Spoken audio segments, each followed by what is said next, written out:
Legendaris baru muncul lagi. Bapak Anjasmara menyampaikan Sintayong no skill. Ditambahin lagi, Bung Toel menyampaikan bahwa PSSI masih tetap belum mampu untuk membangun ataupun memelihara pohon tim nasional Indonesia yang bisa untuk dipetik buahnya. Seperti yang disampaikan Bung Anjasmara, timnas tempo dulu itu keren-keren dan mempunyai goal getter. Faktanya timnas dari dulu belum pernah lolos Olimpiade. Kalau Olimpiade udah 56 tahun yang lalu nggak lolos-lolos. Piala Dunia juga nggak pernah lolos. Piala Asia juga nggak pernah lolos. Kalaupun Piala Dunia lolos, maka itu di zaman Hindia Belanda. Lagi-lagi pemainnya bukan orang Indonesia, tapi campuran orang yang berdarah Indonesia dan berdarah orang luar negeri, yaitu Belanda.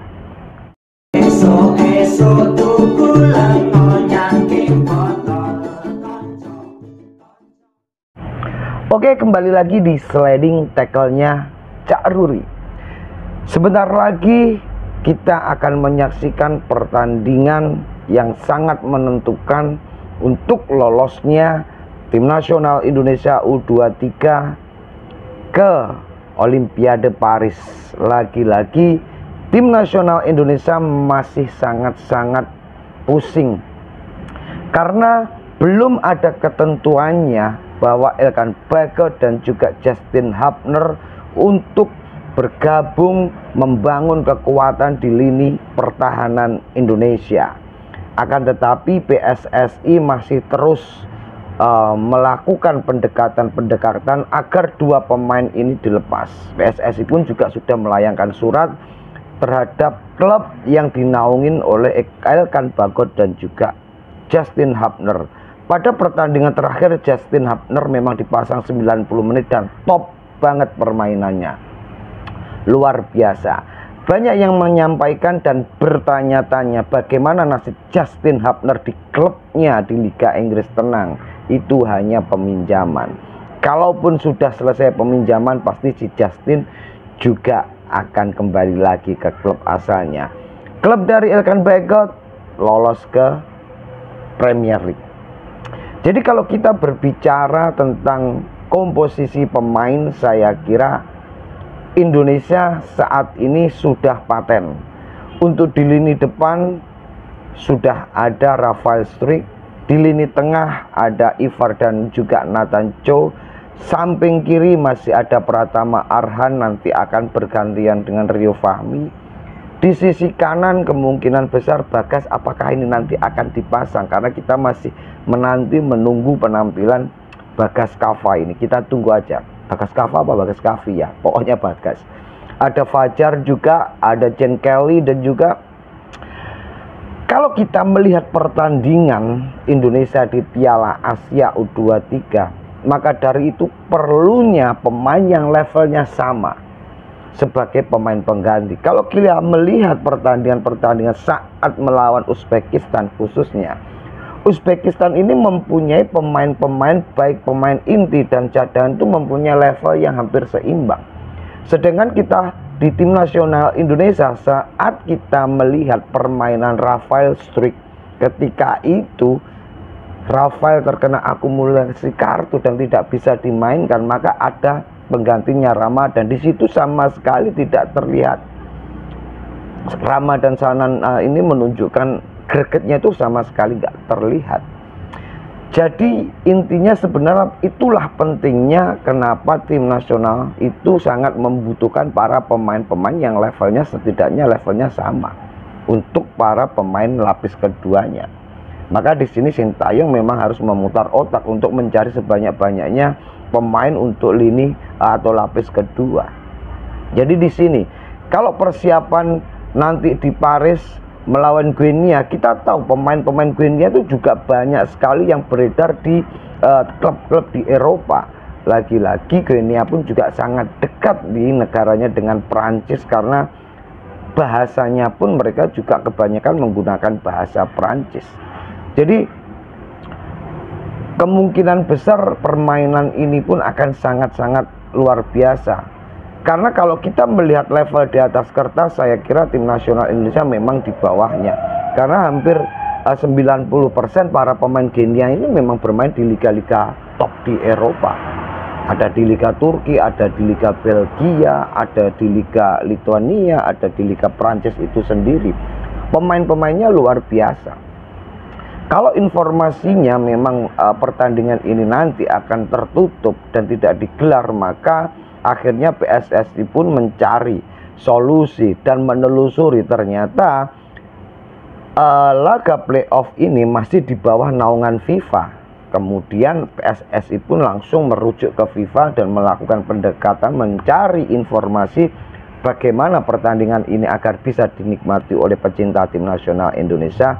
Dan akhirnya ada dua stasiun televisi di Indonesia yang memperebutkan tender itu, dan kembali lagi MNC Group RCTI akhirnya memenangkan tender itu, dan kita sebagai pecinta tim nasional Indonesia akan bisa melihat dan menikmati permainan-permainan indah dari tim nasional Indonesia.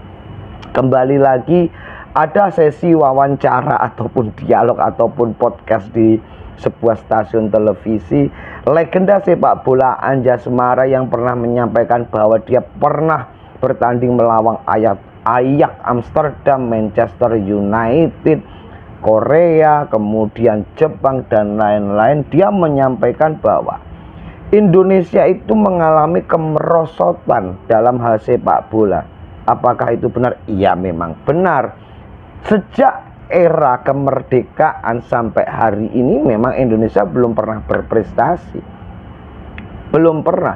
Kalaupun Indonesia itu pernah lolos di Piala Dunia, para pemainnya itu diisi oleh saya sebenarnya nggak mau diskriminasi, tapi di sana ada darah campuran, ada darah dari Belanda, ada darah dari Cina, ada darah dari India, dan juga ada darah dari Indonesia. Itu semua tercampur menjadi satu.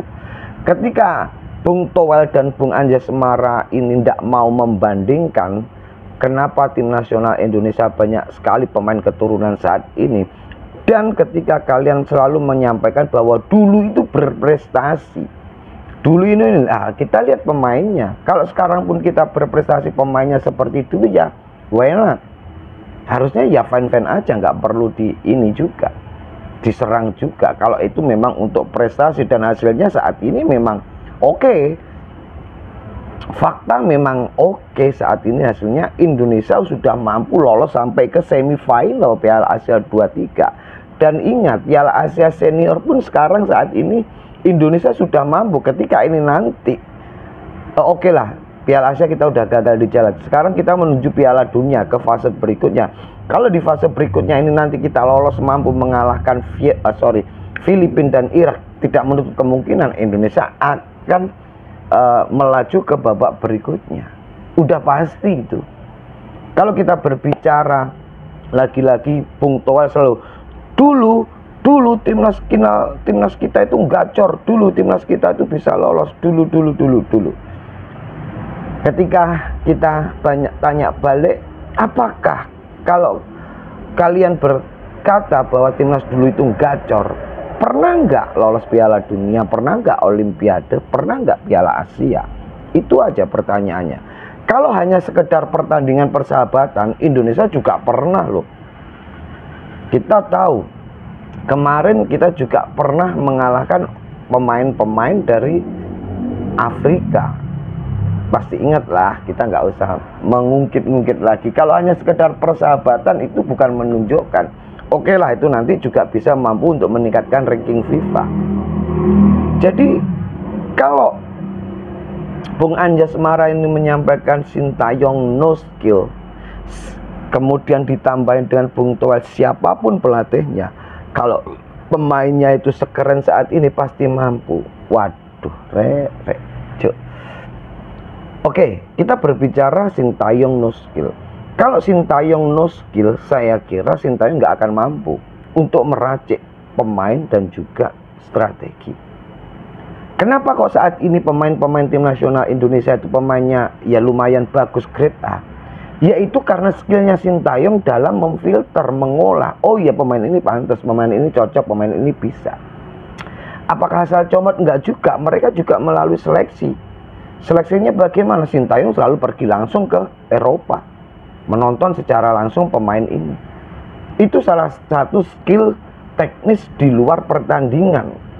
Jadi ada skill di dalam pertandingan, ada skill di luar. Kalau yang skill di luar yaitu salah satunya adalah memfilter, memilih, menentukan pemain-pemain yang nantinya cocok untuk bergabung dengan tim nasional Indonesia. Itu yang di luar, yang eksternal. Kalau di dalamnya kita udah tahulah strategi Sintayong. Setiap pertandingan Sintayong selalu mampu untuk merubah skema strategi, menyesuaikan skema yang diterapkan oleh lawan-lawan yang sedang dihadapi. Itu sering terjadi kalau kita lihat. Kita sering ketika di starting line up 3-4-3, ketika prakteknya Sintayong udah beda lagi. Ada 5-4-1 dan lain-lain. Jadi itulah kemampuan Sintayong selalu di luar nalar kita.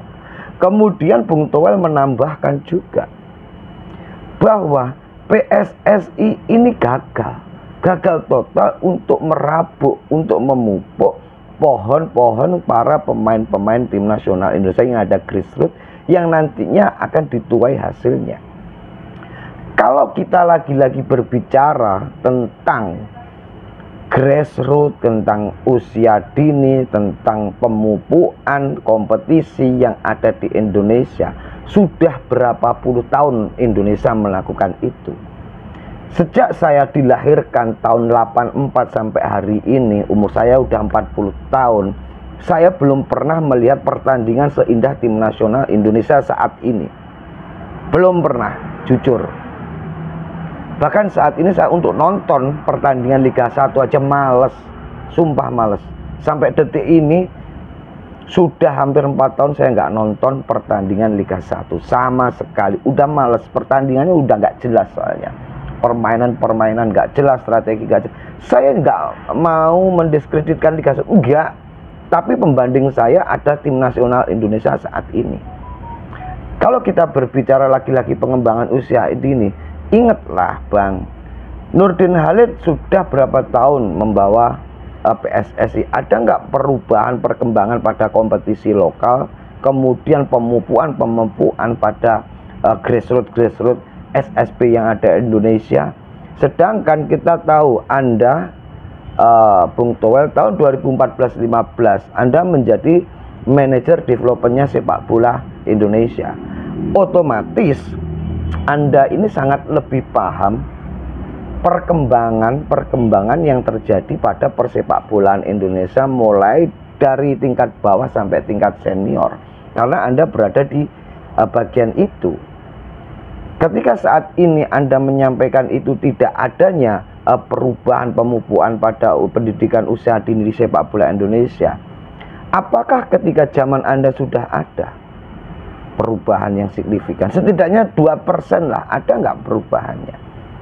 Lagi-lagi kalau kita berbicara tentang itu, saya kira PSSI juga nggak goblok-goblok amat, pasti adalah untuk proses ke arah situ. Saya kira untuk saat ini memang setidaknya ketika timnas kita ini berprestasi, ini kan sebagai bentuk motivasi untuk adik-adik kita, para pemain-pemain muda itu, untuk lebih termotivasi, untuk lebih belajar lagi, lebih giat lagi. Oh, ternyata kalau kita pengen menjadi seorang pemain yang profesional, kita harus belajar dari pemain-pemain timnas yang ada saat ini. Tidak mendiskreditkan pemain-pemain yang dulu, enggak, mereka sama baik. Tapi kalau kita berbicara secara objektif, prestasi yang terbaik yang memang saat ini yang kita bisa rasakan.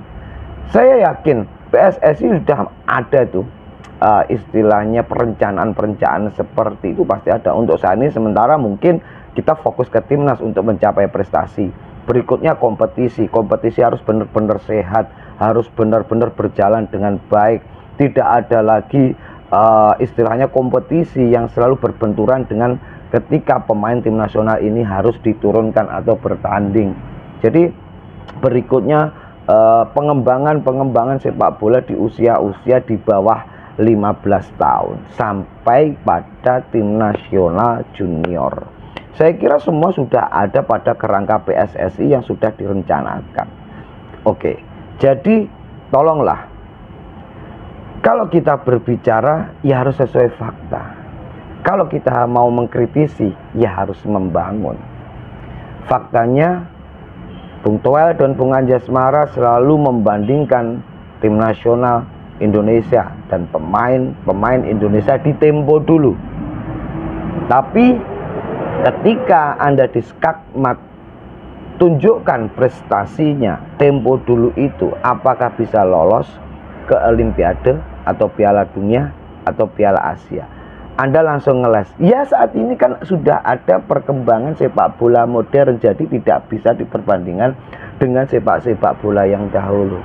Cocok kadel. Kono membandingkan, dibandingkan balik nggak mau. Oke lah, salam sehat, salam waras, Indonesia juara.